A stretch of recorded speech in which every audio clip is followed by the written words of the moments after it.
Hi, my name is Ed Siper and I work for the Southeastern Health and Social Care Trust. Today, I'm going to be talking to you about self care now that we need it more. Now, these have been tough times, and I've been working along in the trust with colleagues in staff support, but also our voluntary sector, ASCERT, County Down Rural Community Network, and other people that really were concerned well, how do we support people across our workforce, our communities, our families? So we put this clip together with the hope that it's going to help you. Now, the important thing to say is what you decide to do with this is entirely up to you, but we hope you find it helpful. Now, why are we doing this? Well, before all this started, there was an article in the Lancet last February, and it was saying back then, well, be prepared. We're going to look at strain in our workforce and in NHS and in our communities. Now, they were predicting what we're going to see is exhaustion, detachment, worry, anxiety, irritability, insomnia, poor concentration, indecisiveness. And at work, considering packing it all in. And that raised a big question. What are we going to do to support ourselves, support each other, and reduce that harm? Well, the article did recommend that we try to look at how we provide support and improve coping and self care. Now, when I stood back and I looked at things, I saw a ton of resources. One of the first things I did was I put together a little booklet dealing with worry, and some of you may have seen that. The Public Health Agency put it on their Minding Your Head website. But I also did a YouTube clip because it raised the question: well, how can we take written material and get it into people's homes? But then when I step back and I look more broadly at what are the support, all five trusts have well-being sites, websites that are aimed at helping get information, resources, tools to their workforce and the community. Now in our trust, we call it Live Well. And there's a ton of resources on that, but all five trusts have in the Northern Trust, they call it I Matter, and the Belfast Trust, they call it Be Well. Southern Trust, You Matter. Western Trust, they call it Twist West. Resources for all of us to look after our well-being. And then when I look at some of the resources that have come out in our trust, our psychologist, Kira Clark, and her colleagues did a webinar clapping COVID and caring for each other, had really good ideas. And other people within our workforce, Ann O'Hanlon did in our condition management program, did a workshop on stress busters, managing stress with daily acts of kindness. And Justin Stevens did another webinar, navigating through disruptive times. How often do we hear these resources out there and we look at them? And when I look more broadly across the region, I look at the wealth of resources. Now, I mentioned the Warm, Well, and Connected resource. In partnership with the Department of Communities, the Healthy Living Alliance are really trying to help our communities through these dark times. And again, the Healthy Living Alliance, with 15 mental health charities, put together the COVID Wellbeing website, again, with a ton of resources for us to look at. What I'd like to say in today's clip for yourselves, when you experience stress, difficult times, worry is a very normal emotion. It's normal. And the other thing that all of us through these difficult times are going to have our dark days. We're going to have our struggles. It's normal. It's understandable. We all have them. But when stress takes over and it becomes overwhelming, think about how we all react to that. We can't relax. We're restless, tense muscles. We have trouble sleeping. But worry just isn't in our heads. When it's excessive, we feel it in our bodies too. And the most important thing to say is when stress becomes too much, we're not thinking straight.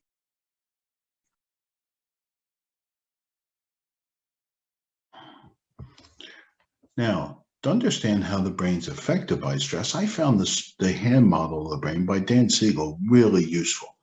Now, if you want to look more, have a look at on YouTube. Just type in Dan Siegel, hand model of the brain, and you'll see a good few clips to describe this in detail. I'm going to describe how I see it in terms of it affecting the brain and stress. Now, to understand the brain, You've got your arm coming up. That's your spinal column with your nerves running down. But then you have your wrist, in the palm of your hand. That's your brainstem. Now that's where your life functions are, your breathing, your heart rate, but it's also where your big feelings are. Now, right in the center of the brain, you've got the amygdala. It's a really important thing that we all have that will filter for danger. It'll take in what our senses pick up, what we see, hear, feel, taste, touch, and it'll filter for danger. Then we also have the upstairs part of the brain. That's our thinking part. And that has two sides, left and right, and that does slightly different things. Now, usually it's our thinking that controls our emotions. If you hold your hand up here and bring your fingers down over your thumb, well, yeah, that's our thinking. That controls our emotions in normal times. But when stress hits and stress hormones flow, and the omega picks up danger, that'll signal to the brain, danger, danger. Those stress hormones, cortisol, adrenaline, noradrenaline, will be released. Their function is to get the body ready to fight or flight. It'll draw oxygen from different parts of the body to the muscles to get ready to react. That's a survival thing. But in times of stress, when it takes blood and oxygen from different parts of the body, guess where it takes it from? The thinking part of the brain. So we're not thinking straight. The downstairs part of the brain is taken over. So we have to find ways that we can help deal with that. That's what I'd like to talk more about. Now, what I am keen to talk about is, well, bottom line, what's worked for me? And you might ask, well, who am I? Oh, Ed Seipler. I work in addiction services. And have I had an easy ride over these last lot of months? I'm going to say, no, I have not. I've had some fairly stressful events in my life. I've had a family member with a lot of health conditions diagnosed with COVID. I had my son who packed up his home, and I helped him move in. The house is stressful. I helped him pack up his home, and he immigrated to Canada. I've had loads of other issues just with work and balancing home life, work demands when I was furloughed and working from home, the challenges there. When I went back to face-to-face work, the strain of that. I've had some other issues that I had to look after me. And I get asked all the time, well, Ed, do you practice what you preach? And I'm going to say, yes, I do. I like to share with you 7 ideas that I use quite regularly. But the important thing I want to say to you, it's entirely up to you what you do with this. But I hope you find it helpful.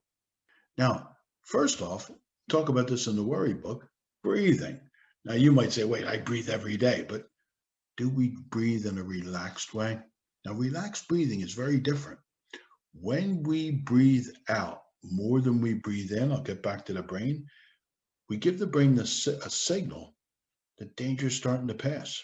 It could begin to relax our body. Now, breathing in a relaxed manner, try to sit comfortably, close your eyes if you can. You're breathing through your nose, not your mouth, and you're breathing from your belly, not your chest.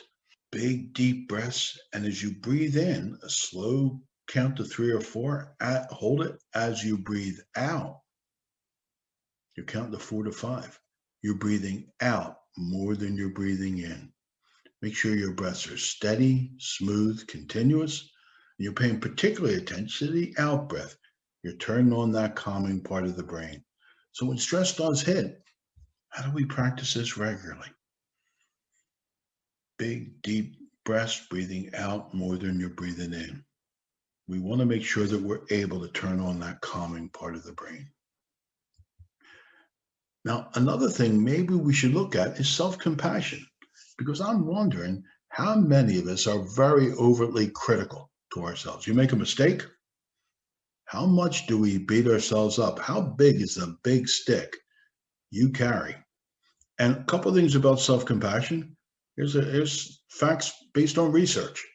Women tend to be less self-compassionate than men. Yep, they tend to be less self-compassionate. Women tend to be more self-critical, and they tend to be kinder to others than themselves. Now, wait a minute. If our workforce in the health service is 80% women, maybe this is something we should do a little bit more of. And self-compassion, it's how do we learn to be our own best friend? Too many of us were continually comparing ourselves to other people. And if we believe, well, we just don't measure up, we continue to beat ourselves up, overly self critical, almost with a poison parrot on our shoulder with constant negative messages. That's going to wear us down. And the research behind self compassion, people that practice it have better mental health, cope better with adversities, their well being improves. Now, self compassion has three parts. It is being kind to yourself, talking to yourself as you would a friend. There is no way most of us would talk to a friend who's struggling in the way we talk to ourselves. So learn how to talk to yourself in a compassionate, kind, empathetic way. The other is recognizing our common humanity. Every single person on this planet makes mistakes, has struggles, has challenges, in their lives, has faults. That's normal. It's part of being human. And recognizing that when we do make mistakes, it's not failure. It's it's learning. It's what anybody does to learn. And picking that up, recognizing our common humanity, we're all in this together. That's a huge part of self-compassion. And the third is mindfulness, being able to observe our emotions and thoughts in a non-judgmental way and being in the present, not worried about the past, not worried about the future, being able to ground ourselves in the here and now. Not self-compassion. Maybe that's something we need to do a lot more work on. And the onus of self-compassion, the heart of it is you're treating yourself as a good friend. Now, another aspect, getting back to thinking, if stress means that we're not thinking straight, it affects our ability to see things in an objective, clear way. And we do tend to have a negative lens on when stress does hit. It's how do we work on our thinking? Now, we use a booklet, Bend, Don't Break, and a lot of folks across the trust would have seen it. It's how we can work on our resilience. And thinking is at the heart of it. How, when situations happen, we can recognize our feelings, be able to manage our emotions, you create thinking time and use that thinking time to look before we leap. And putting the big stick down without that self-criticism. To maintain a realistic optimism, this may be tough, but I'll get through it. Using support and choosing how you look after yourself. That booklet, Bend Don't Break, that can be downloaded. It's both on our Trust Internet website, but also the COVID Wellbeing website. It's a booklet that a lot of people have find helpful. Because, like I said, a lot of times for a lot of us, when stress builds, we tend to look at things quite negatively. How do we begin to change this? And we use the model in Bend Don't Break, catch it, be aware of that thinking, be able to push the pause button. Don't stop it, just pause it and create that thinking time that you can begin to challenge it. You start to challenge it, you're in a better position to change it. Not just necessarily into something positive. Oh, this is great. No, it's not. It's tough, but I'll get through it. It can be neutral, not just positive. So, how we reduce some of that cortisol level? Maybe we need to practice getting our daily dose. Because if we do have a lot of stress hormones pumping in our body during difficult times, there's natural chemicals in our body that will support our well-being. And think of the acronym DOSE: dopamine, oxytocin, serotonin, and endorphins. Those four chemicals all have a specific function. Dopamine is related to pleasure. Oxytocin is about relationships and feeling safe and connected. Serotonin is going to regulate our mood. And endorphins block pain. Now, I've got a handout that we talk about natural ways we can build those four chemicals in our body. And what's interesting, physical activity, it's like a wonder drug, will increase all four. So physical activity, being physically active, is a really, positive, health promoting activity. But there's other things we can do. Meditation, again, will build all four. Dopamine, when we have a to-do list and we go tick, tick, tick. There's certain foods we can eat that'll increase our dopamine levels. Avocado, fish, eggs, bananas. Oxytocin, how we make that physical, emotional connection at work, at home, in our community. Now, with COVID, we can't shake hands, but that would increase a bit of oxytocin. We have to find other ways to do it.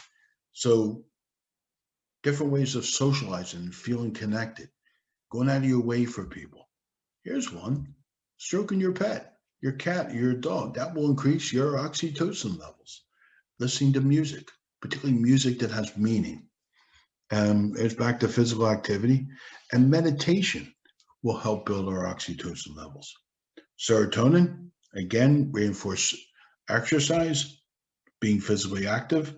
Sunshine, yep, get some of that vitamin D out there. Now, I know we live in Northern Ireland. That's a little bit challenging, but 10, 15 minutes of sunshine can increase both your serotonin levels and your vitamin D levels. Certain foods we can eat that have essential amino acids: salmon, chicken, turkey, eggs, spinach. I'm getting hungry here.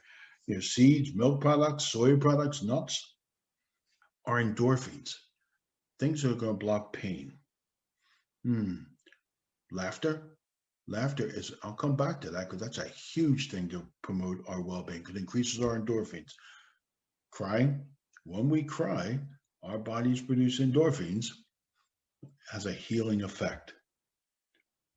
Eating chocolate, particularly dark chocolate. Yep, that's a nice one. That'll increase your serotonin levels. Exercise, stretching will help. And one of the things that's down here, and it'll increase your serotonin levels. I'm not sure if I would do this one, but a cold shower. And there are people that really find a lot of benefit from swimming at this time of the year in the sea. I wouldn't personally touch that with a barge pole, but it works. It increases certain chemicals in your body, like our serotonin levels. So let me take this a little bit further.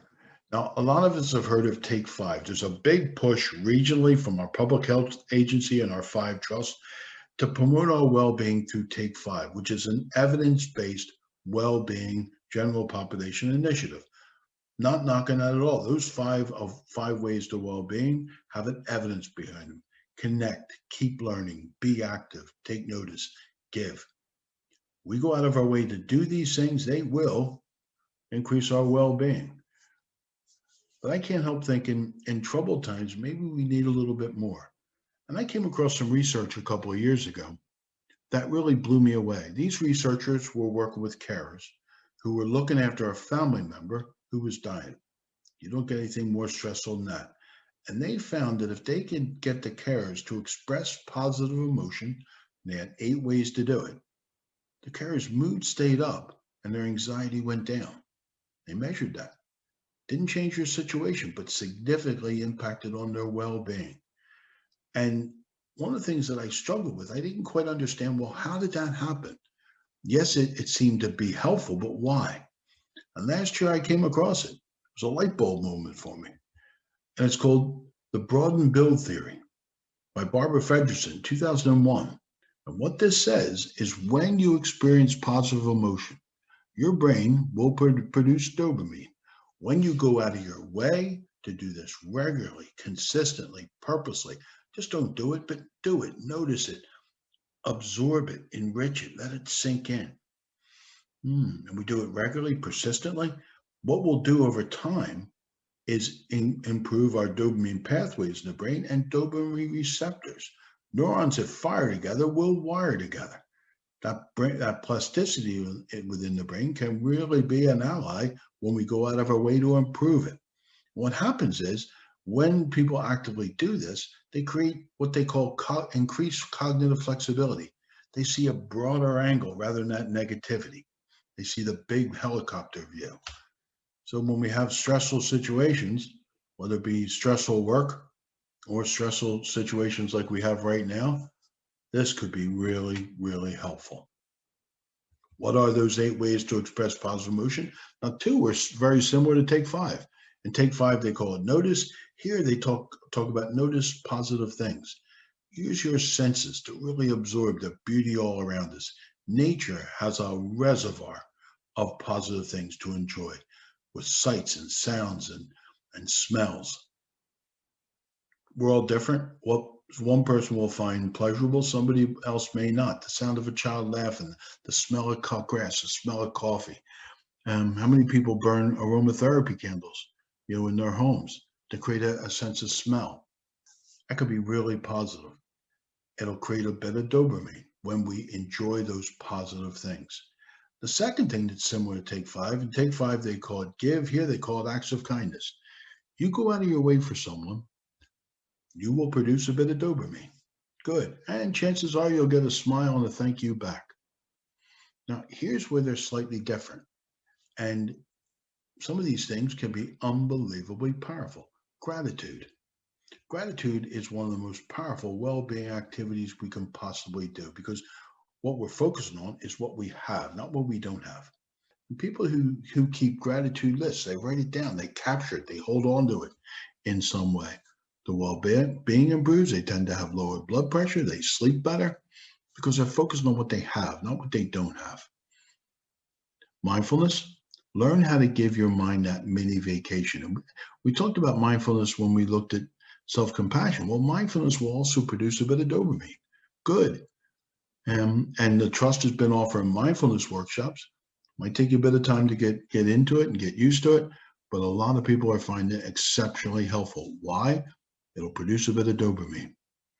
Here's a good one, attainable goals. Most of us at work keep the to-do list. How does that feel when you have a to-do list and you go tick, tick, tick? A sense of competence, a sense of achievement. Wow, that feels good. Now, we got to use this next one with this. And that's why the word achievable is important.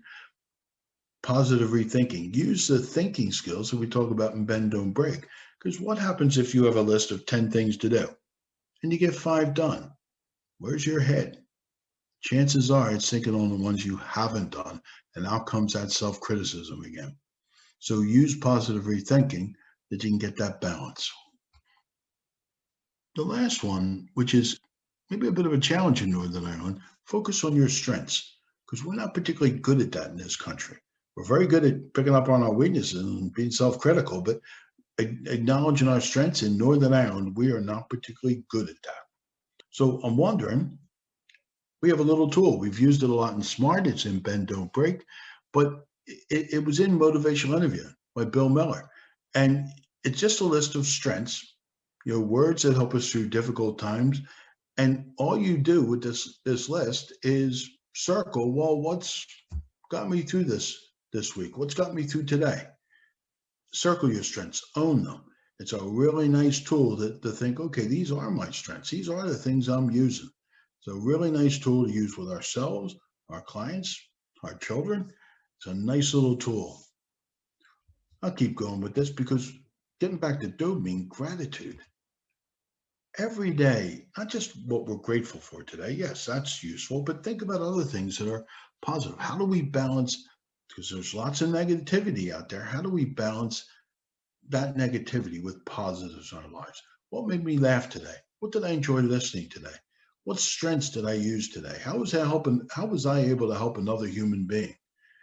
Did I move forward on a value, a goal? Did something happen what silver lining was in something that was maybe a bit negative? What problem did I resolve? What beauty did I see today? Here's a big one. What fun did I have today? So when people count their blessings, they look at what they have, not what they don't have. You're building that bit of dopamine in your brain to counter that cortisol that comes with stressful situations. Also, we've already mentioned this, but laughter will produce positive chemicals. Now, here's an interesting fact. They saw this through brain scans. When you have a good belly up laugh, your brain will go through consistent activity as it would under a period of meditation. Now, would you argue meditation is good for you? I think most of you agree. Yes, it is. And so's laughter. And at work, I'm wondering within our teams, how much of a laugh? Because our work in the health service can be stressful. No question about that. We work with people, we work with systems, it can be challenging. Within a team, creating that sense of unity and laughter can be helpful. Now, we talk about these ideas quite a lot, and folks would say, yes, they're good, but I don't have time. And I'd like us to think about those instructions on an airplane. The safety instructions that nobody listens to. Well, maybe we should, because what they tell us is if the cabin loses pressure, a mask will drop down. Bring your mask to your face, breathe normally. If you have your child or an older person sitting next to you, make sure you put your mask on first. Why would you do that? Well, just like self care, if you're not looking after yourself, are you able to look after other people? And the other night I was talking to the RCN about looking at self care, and I heard the chief nurse in Northern Ireland talk about as healthcare staff, we're the beacon of hope, and it really made me think if we're the beacon of hope, then who's encouraging our hope? We have to look after ourselves and each other. So how do we do it? We prioritize. This is what I need to do to help me through these difficult times. Now, here's a resource that puts a lot of these ideas together. The 5 health trusts got together along with the Public Health Agency, and they created the Promoting Wellbeing Action Pack. It's got a ton of resources in there with links. It's a page tiger that you can click on. It'll bring you right to those resources. And I'm delighted that worry clip I talked about earlier on is in that pack. That's there for anybody to make use of. And there's also free online mental health training. If you want to take this all a little bit further, you can. Now, these activities, the 7 things I talked about, if we practice them regularly, maybe they could become habits, healthy habits, that when we do them regularly, make regular deposits in our personal resilience bank account. And I like that analogy. A personal resilience bank account, when I make a deposit, I can use that interest to build on my resilience. I like that thought. So taking all this in, what did you hear today that would make a difference for you? And the big question, well, what are you going to do with it? And as we said, it's entirely up to you. But I like to think those 7 skills that, well, I'm going to say help me. I'm hoping they'll help you. Relaxed breathing. Self-compassion is something we could do a lot more work on. Work on our thinking. Keep it balanced and rational.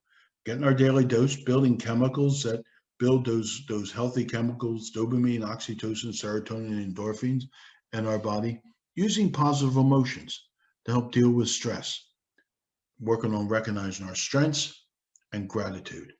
On a daily basis, take stock of what we're grateful for today. I'm hoping that you found this helpful. Now, if you'd like to take this a little bit further, you can download a booklet that we pulled all the resources together. If you look on the description of the YouTube clip, it's there where you can just click and you can download it. So, okay, that little booklet you can download just by clicking, on the intro to the YouTube clip, and that icon download here is there. And we hope you find it helpful. The other thing that we talked about on this clip are ideas to help you yourself. The one thing that we don't want to underestimate is to promote our well-being, how we all feel connected, whether it's within our workforce or our communities or our families, our neighborhoods. So when we reach out to other people, sometimes it's even just a smile to a stranger. That can be helpful. Find ways to connect, but we really do hope you find what we talked about this clip helpful, and we do wish you well. Thanks for taking the time to watch it. And like I said, we do wish you well.